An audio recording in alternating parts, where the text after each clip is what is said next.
بسم الله الرحمن الرحيم.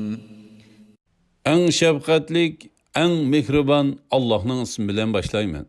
سبح اسم ربك الأعلى Hammedin üstün Rabbinin namını pak itiqat kılgan. الذي خلق فسوى O bütün mahlukatını yarattı.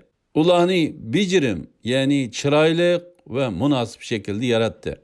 والذي قدر فهدى Mahlukatga paydalık işlerini takdir kıldı. Ulağa paydalanış yollarını görsetti. والذي أخرج المرعى O cüplerini östürüp verdi. فجعله غثاء أحوى Andın ulanı karamtul, kuruk ot xəski aylandırdı. سنقرئك فلا تنسى إلا ما شاء الله إنه يعلم الجهر وما يخفى.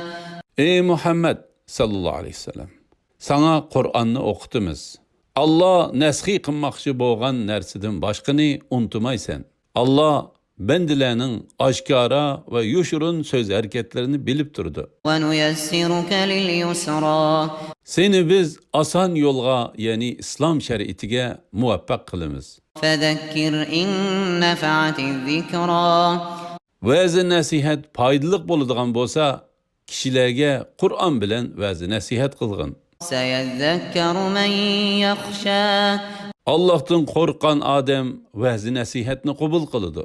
وَيَتَجَنَّبُهَا الْأَشْقَى En şəqi Adem vəzi nəsihətdən qaçıdı. الَّذِي يَصْلَى النَّارَ الْكُبْرَى O kattı otqa, yani devzək kırıdı. ثُمَّ لَا يَمُوتُ فِيهَا وَلَا يَحْيَى Andın o otu ölmeydi ve obdan yaşamaydı. قَدْ أَفْلَحَ مَن تَزَكَّى Küfrüdün ve günahtın pak boğan Adem məqsədigi yetti.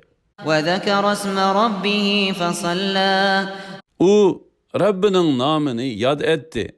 Andın namaz okudu. بَلْ تُؤْثِرُونَ الْحَيَاةَ الدُّنْيَا Sile dünya terikçilikini artık görsüle. وَالْآخِرَةُ خَيْرٌ وَأَبْقَى Ahiret yaxşıdır ve bakidir. إِنَّ هَذَا لَفِي الصُّحُفِ الْأُولَى صُحُفِ إِبْرَاهِيمَ وَمُوسَى. Bu, yani bu suredeki vəzlər şek şübihisiz burunki kitaplarda İbrahim ve Musa'ların kitapları da vardır.